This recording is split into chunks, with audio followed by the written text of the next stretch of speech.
One take, NBA one take feature yours truly, Free Boy Lakers. NBA one take for your head, NBA one take for your brain.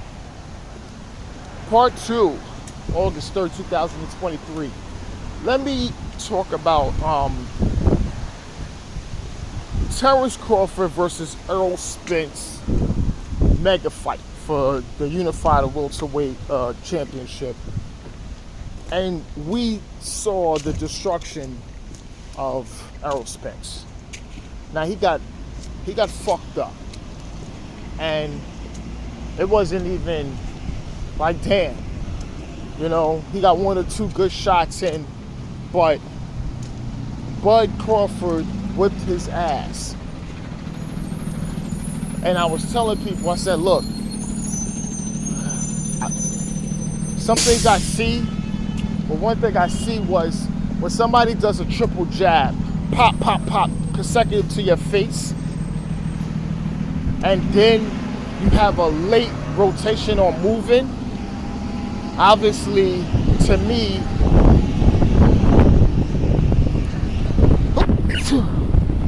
something is wrong. So,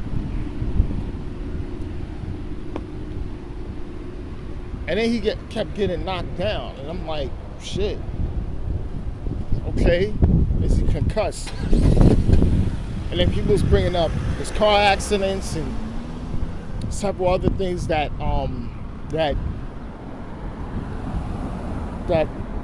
happened over the years, and maybe have that contributed as well as fighting a guy like Crawford. It can, but Crawford looked it quicker,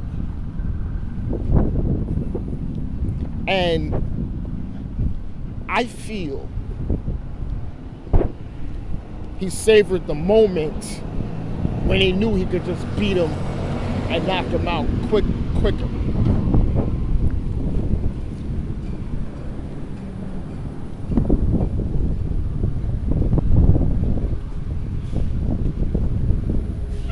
And he put a statement on his career, because now Crawford is the big dog. Now everybody got to come to him. They've been throwing out all types of people. Everybody throwing Charlo and all these guys at Crawford. Crawford, right now, he's the man. So he gonna take all the big money fights.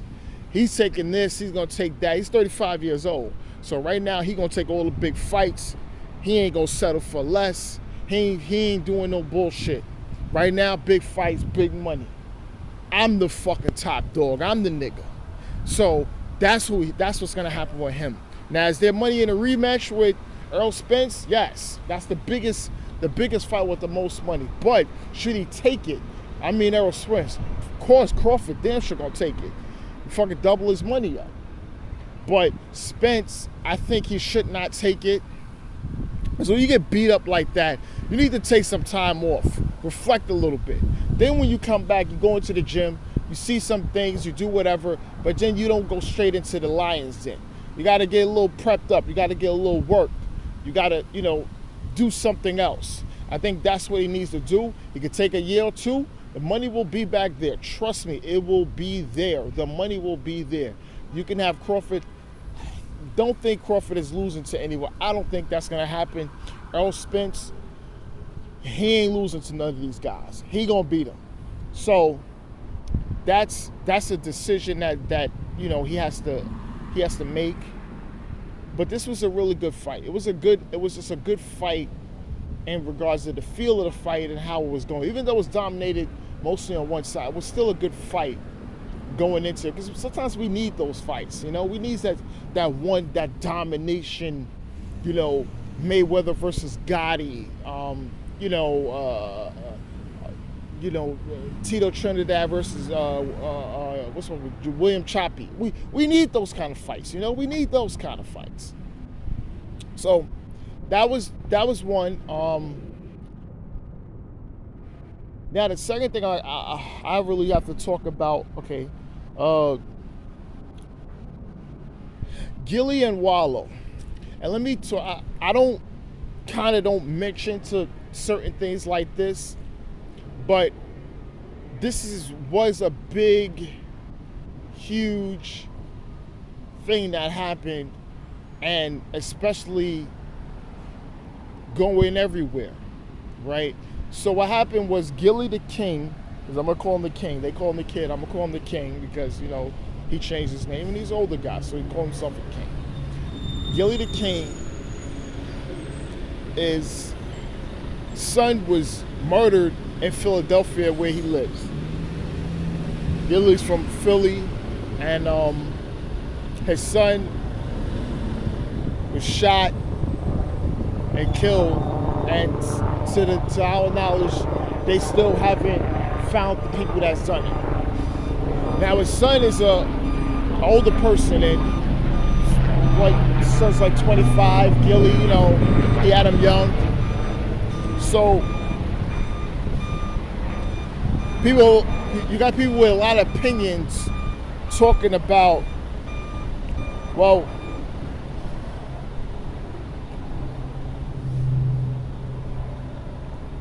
this and that, in regards of Gillie, in regards of his son, in regards of their choices.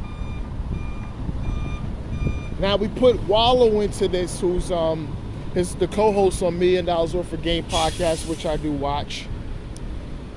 Wallow did post the first post to let us know about the death of his son, and that he said he got it. He said little cousin, I got you. I got your father, and everything else like that. And everyone was sad. But then Wallow made another post in regards of they're still having the Gillie Fest event and it won't be canceled. Now, that was the same night as the fight. And many people was online with rather just their displeasure of the event still happening.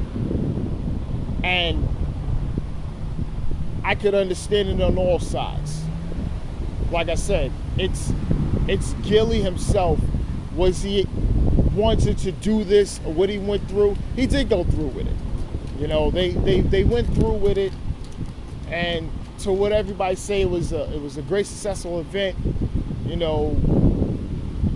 Gillie was just in his element. He looked it good. I think Pryor posted pictures from other celebrities that was there with him when they was taking pictures. You see him looking down. You can see his soul not there, not as upbeat that he normally has. And they show clips of his funeral, him holding his son in his casket. He's being one of the pallbearers. And you saw in his soul that, how can this guy even hold it together? But he was able to.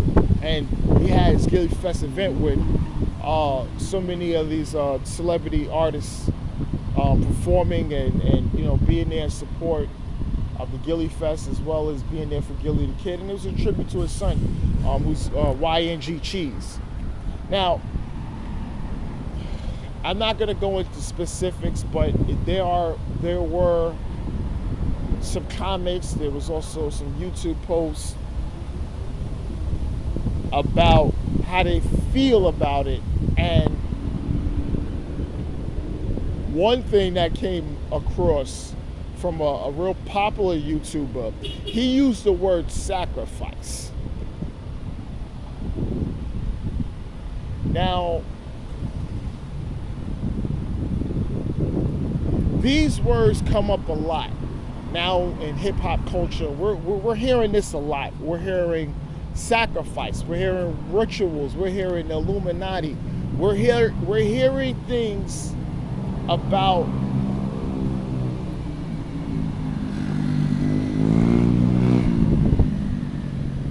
several entities upon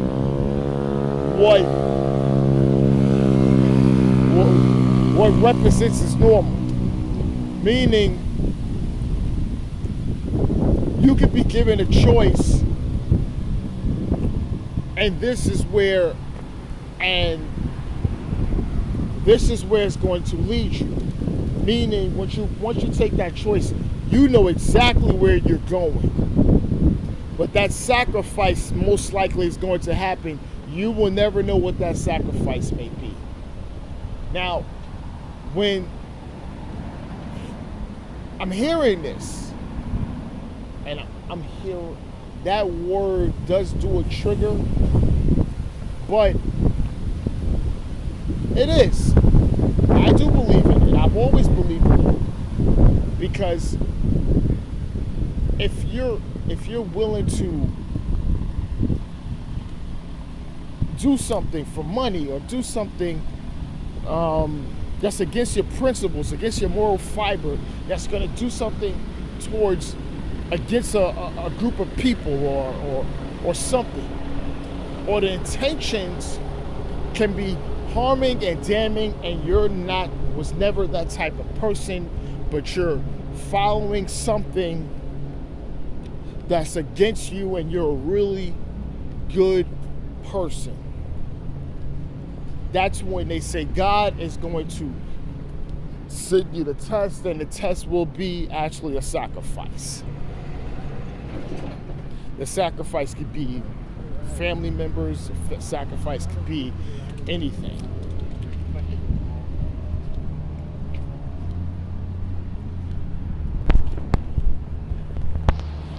Now, so do I believe in Gillie's son was sacrificed by a different force? No, I don't believe that. I believe in, what they do on their show, $1 million worth of game, what they do in their community. Okay, some of the things you guys possibly won't agree with, especially I think on the show. I think you have people on the show that watches the show and critiques it because they feel that they promote positivity, but I think the people that comes on the show isn't necessarily positive people, and the message that a lot of them come on the show is somewhat how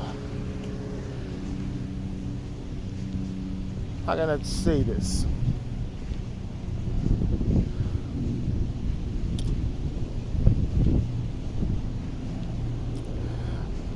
It's more vanity, right? When I say vanity, it's beautiful and everything, and it's money, right? It's not that.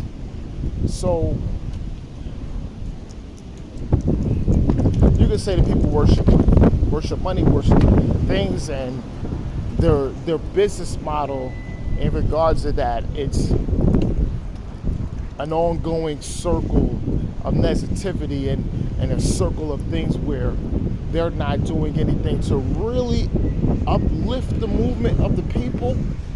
Meaning, you guys gotta out there hustle, get that money, get this, get that, not, doing things, doing the entertainer route. So, that's a big thing. But yeah, this is NBA One Takes, Pretty Boy Laker, and I'm out.